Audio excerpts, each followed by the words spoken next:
তো মই এডমিশ্যন লৈছিলোঁ 1 মাহৰ পিছত নৰ্মেল ক্লাছ আৰম্ভ হৈ গ'ল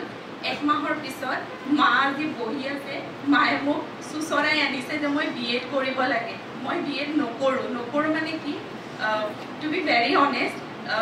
নেগেটিভলি নল'ব মই জাষ্ট মনৰ অনুভৱটো কৈছোঁ মই টিচাৰ নহওঁ তেতিয়াতো ইমান ভালকৈও কোৱা নাছিলোঁ তেতিয়া কৈছোঁ মই মাষ্টৰ নহওঁ মই BEd নকৰোঁ মানে নকৰোঁ আৰু নাহোঁ তাৰপিছত সেইটো সময়ত আমাৰ ডক্টৰ ৰূপা ফুকন বাইদেউ আছিলে আৰু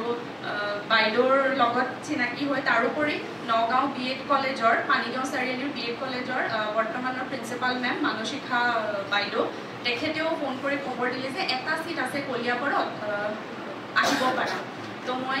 আহিলোঁ ল'লোঁ যিদিনাখন আহিছোঁ সেইদিনাখন মানে একদম মই আই ৱাজ দ্য ডিপ্ৰেছড চ'ল মানে যে মই কিয় আহিছোঁ কি কাৰণত আহিছোঁ মানে পঢ়িবলৈ একো নাজানো আৰু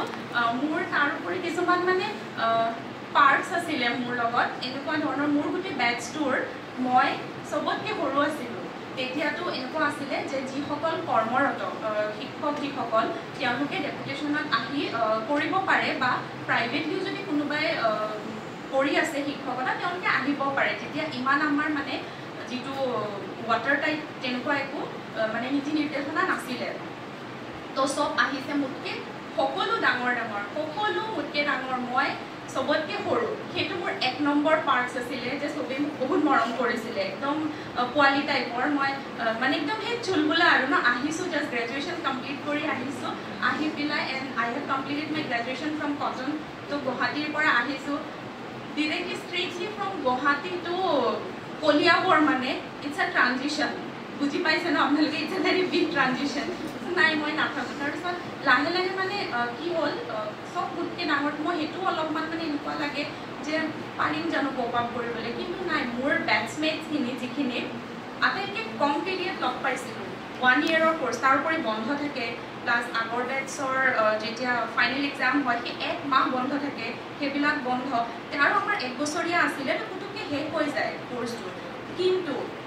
আজি মই প্ৰাউডলি ক'ব পাৰোঁ মোৰ সেই 1 বছৰীয়া BEdৰ যিটো বেটছ আছিলে we still have that connection we still have date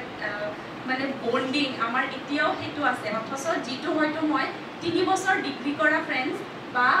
2 বছৰ মাষ্টাৰ ডিগ্ৰী কৰা ফ্ৰেণ্ডৰ লগতো মোৰ এতিয়া সেইটো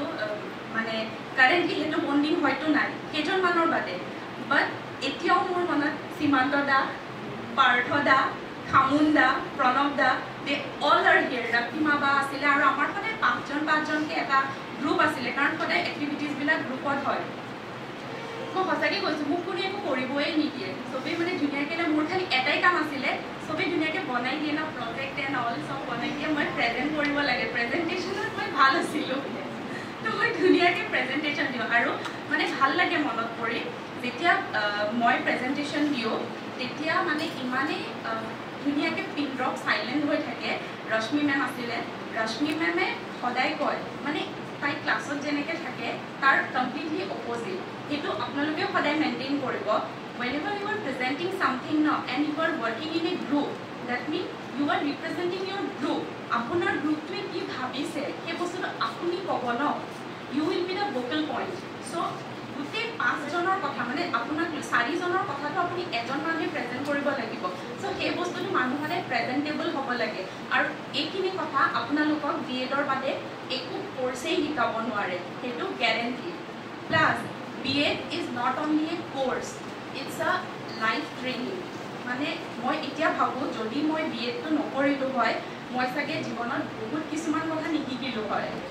এই যে কষ্ট কৰা আমাৰ টোটেল 12খন পেপাৰ আছিলে এক্সক্লুডিং দ্য প্ৰেক্টিকেল থিংছ তো সেই বস্তুখিনি যদি সেই যিটো কম্পিটিটিভনেছ সেই যিটো শ্বৰ্ট পিৰিয়ডত 12খন পেপাৰ কমপ্লিট কৰা ইমান ফুল মাৰ্ক ইমান লিখিব লাগে ইমান